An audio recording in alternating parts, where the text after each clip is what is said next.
Yes. Vice Chair Bahr. Representatives Monticello. Yes. Bratton. Gannon. Aye. Bahr. Koenig. Meredith. Neely. Newman. Aye. Remley. Aye. Shoup.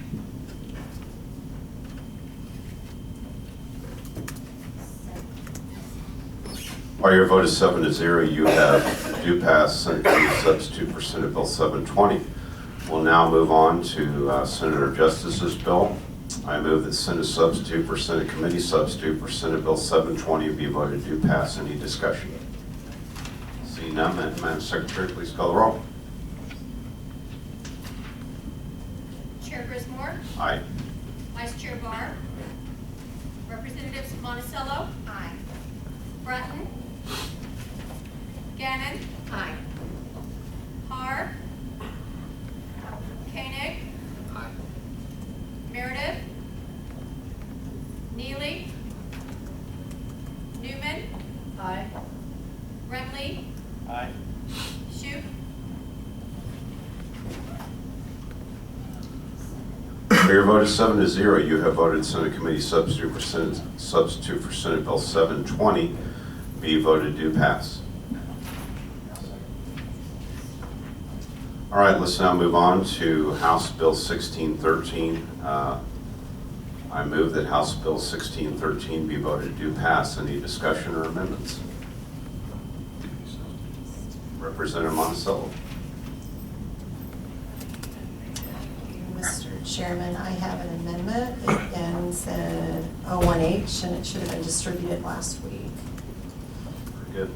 And what it does is, for the purpose of Chapter 188, we opened up that whole chapter. A pregnancy resource center, as that term is defined in Section 135.630, shall be subject to the same laws and regulations as an abortion facility, as that term is defined in that section. Discussion? Is there any copies? I don't have one. I think they were distributed last week, were they not? Bring the ones today.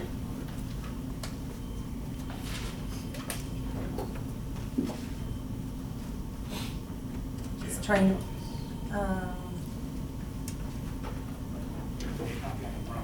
I have. Thank you. Just an attempt to put everybody in the same playing field. We can stand at ease while those are being copied.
Okay, we got copies being distributed, and Representative Monticello, this is similar to what you've had in previous amendments for some other similar bills, isn't it?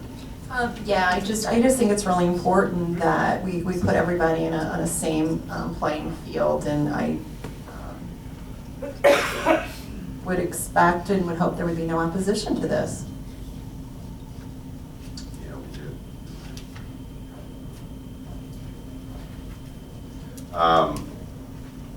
Representative Monticello, I noticed too, I think this amendments to House Bill 1613. We actually have a House Committee substitute for House Bill 1613. Do you want to reoffer it as an amendment to House Committee substitute for House Bill 1613? Yeah, that's true. I did say House Bill 90. So I'm going to move that House Committee substitute for House Bill 1613 be voted to pass. Any discussion?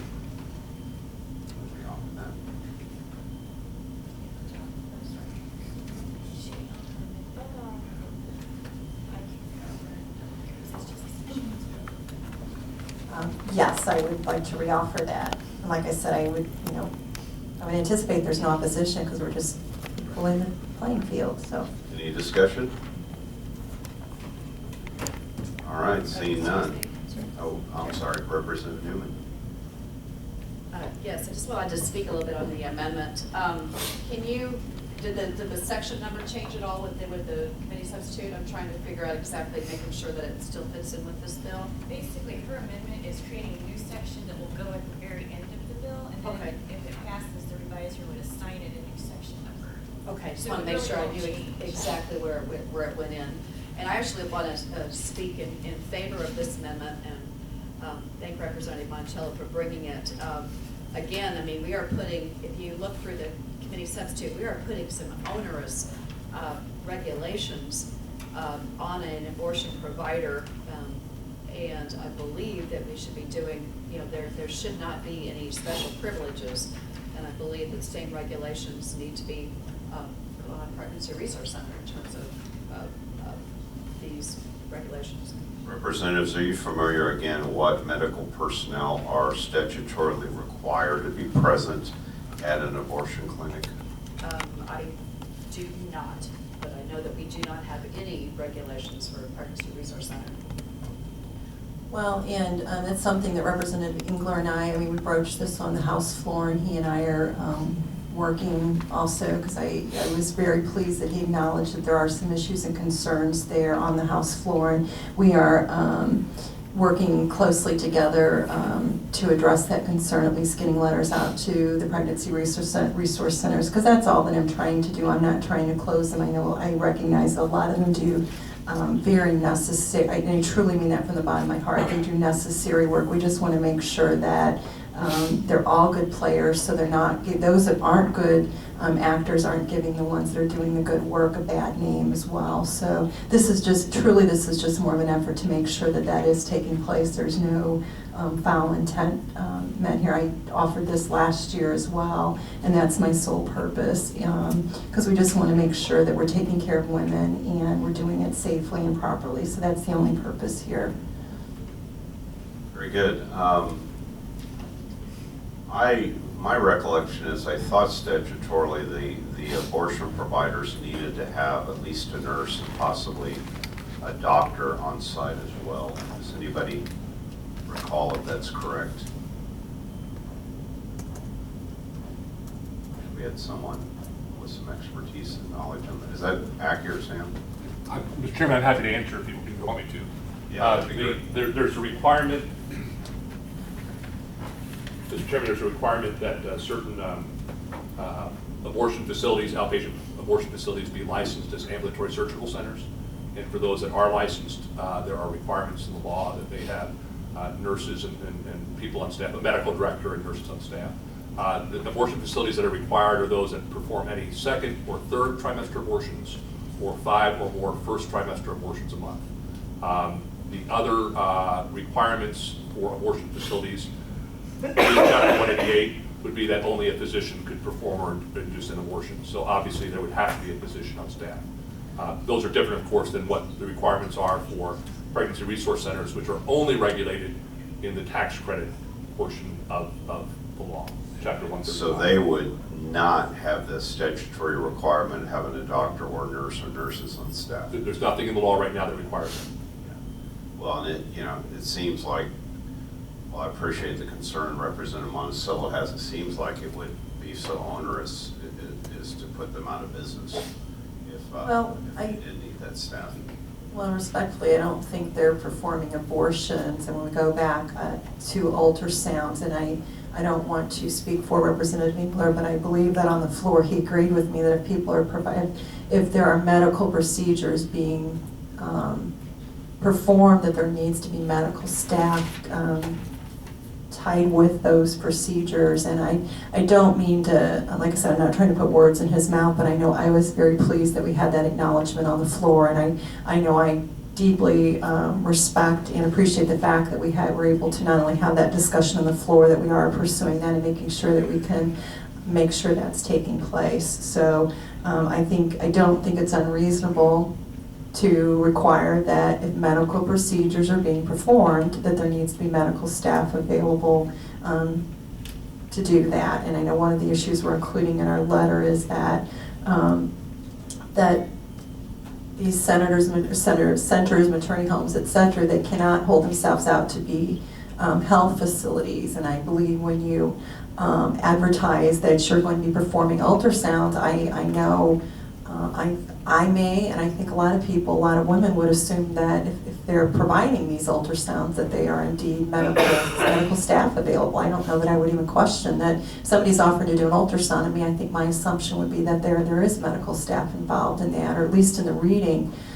So again, I think this is a reasonable request. It levels the playing field, and I think a more important issue is that we can put this question to rest, and we can stop debating this every year, and we can support the resource centers that are doing the right thing.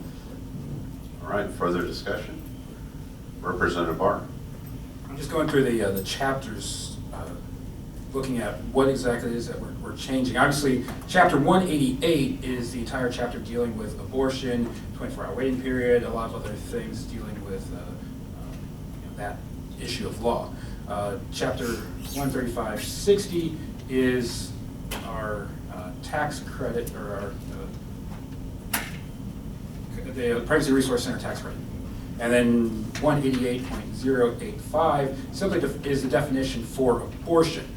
So I'm trying to understand what's the need for this amendment. Basically, we're saying a pregnancy resource center that doesn't provide abortions should be held by the same standards as an abortion facility. It's kind of like saying a model car shop has to abide by the same standards as an actual automobile repair place. They're two totally different things that do two totally different functions. Well, perhaps we can redraft this, because my intention is it was really hitting to going to the ultrasounds that those same laws and regulations would apply, particularly for the medical procedures. So maybe we can redraft that. I know when we were trying to put this together, the sub had just been dropped, and we were trying to quickly craft this. So your point is specifically when giving ultrasounds, you want somebody who with medical training making sure that, or any medical. I mean, I think primarily in this bill we've been discussing the ultrasound, but I think any medical procedures that they would have to be subject. Obviously, if they're not performing ultrasounds, there's no need for them to have to adhere to the same regulations, because what we're talking about are the medical procedures. and I apologize for not going through chapter 188 beforehand. Do you know where in chapter 188 it talks about ultrasounds? So I'm trying to go through just the headings and see where, because perhaps we can more narrowly define this amendment to be specific as opposed to Right. the broad brush approach. Again, we were trying to craft this amendment quickly, but what I would like to see is that the pregnancy resource centers, if they're providing ultrasounds, they would have to follow the same rules and regulations as the abortion facility. So I'm fine with, at this point, I would be fine with limiting simply to the ultrasound. I think that would be a fair and good start. So I'm being told that we can just, after laws and regulations, we can insert regarding ultrasounds. So would that still require those medical personnel to be on staff at the pregnancy resource centers if ultrasounds? I would hope that if they're holding themselves out to be performing a medical procedure, ultrasounds, that they would have, they would follow those same rules and regulations. If we've said that these other centers have to, why are we putting that requirement on and we're talking about Planned Parenthood when we're referring to abortion facilities. Why do they have that regulation, but the Pregnancy Resource Center would? Now, that doesn't make sense to me. If we're saying that the Pregnancy Resource, the abortion facility has to have doctors, medical staff to perform these ultrasounds, why would the Pregnancy Resource Centers not? That seems to be in direct conflict to me. If one facility has to and the other doesn't, and I guess my question would be, why would they not have to? Further discussion? Yes, and we need to offer that as amended. Yeah, as amended, yeah. So, further discussion? Seeing none, all those in favor of adopting House Committee Amendment Number 1 as amended signify by saying aye. Aye. All those opposed say no. No. The noes have it. You have failed to adopt the House Amendment Number 1 as amended. Further discussion on House Committee substitute for House Bill 1613. Representative Newman. Yes, I would like to just make a few comments about this House Committee substitute. Just for the sake of the committee, following our hearing last Tuesday when we heard this bill, I had the opportunity to speak in front of the fourth-year medical students at Washington University who are doing a seminar this semester on the business of medicine.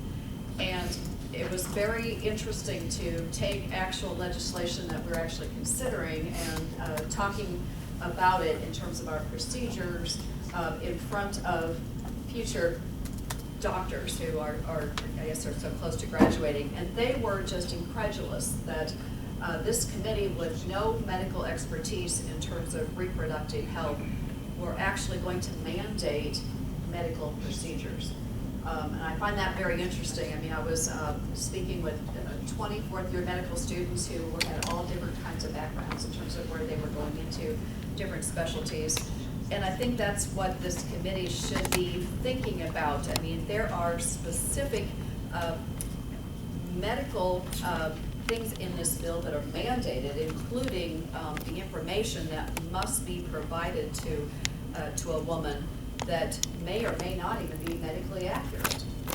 So I think that we need to be very clear that this bill has a political intent, but it really does nothing to protect a woman who is undergoing a legal procedure for whatever reason. So I think this committee needs to be very clear that we're playing doctor here, and the medical community is a little perturbed at bills like this. So I just wanted to make that comment. Very good. Further discussion? Representative, it's my understanding that in these chapters that deal with abortion restrictions and statutes, the present waiting period is 24 hours. Is that correct? That's correct. That's And correct. so That's current law. this legislation would propose to extend that to 72. 72 hours. And, Right, with no seeming medical intent of why that would be necessary. if it's any consolation, there's most certainly this bill will not move past this committee. The bill you need to concentrate on is the one that's in activity, Representative Elmer's bill. So, and appreciate your comments. Any further discussion? Just a comment, if I may, just to make sure that the committee has seen that Joan Culver, who was here to testify, actually put her thoughts and ideas about why this is so contrary to what she as a Catholic pro-choice Republican believes, and I think she gives very good information about her views about why this is overreaching. So that we tried to distribute that to everyone today. I'm hopeful that you have it and that you'll take a look at it. Thank you. Thank you, Mr. Chin.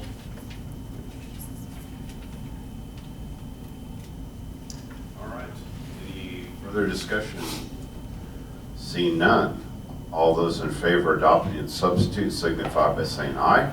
Aye. All those opposed say no. No. The ayes have it. You have adopted the substitute. I now move that House Committee substitute for House Bill 1613 be voted do pass. Madam Secretary, please call the roll. Chair Grisamore? Aye. Vice Chair Bahr? Representatives Monticello? No. Bratton? Aye. Gammon, Aye. Bahr, Koenig, Meredith, Neely, Newman, No.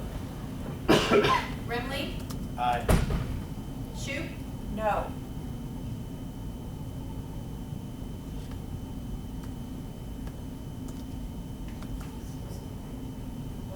By your vote of 6-3, you have voted to pass House Committee substitute for House Bill 1613.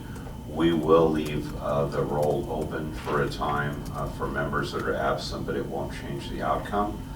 And we do anticipate receiving at least one Senate bill for hearing next week. And I imagine there's a few more that will come through in the coming weeks. So we will plan to be here Tuesday. There is a chance we may get referral of Senator Curl's bill regarding felons and TANF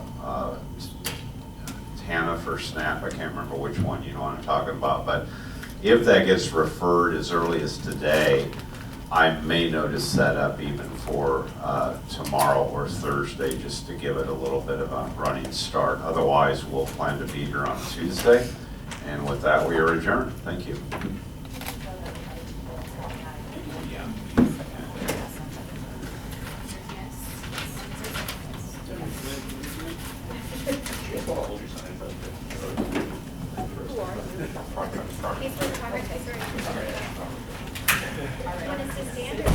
Either one. Yes, standing.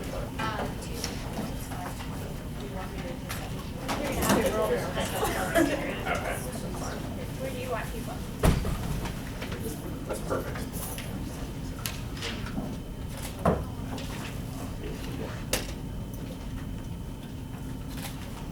Awesome. Thank you.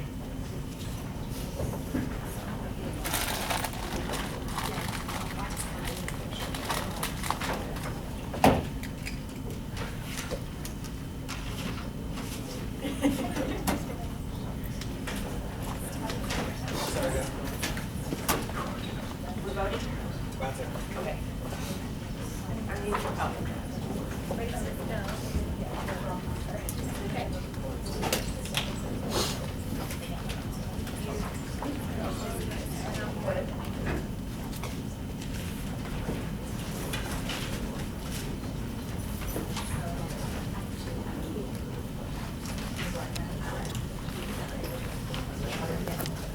Since you were recording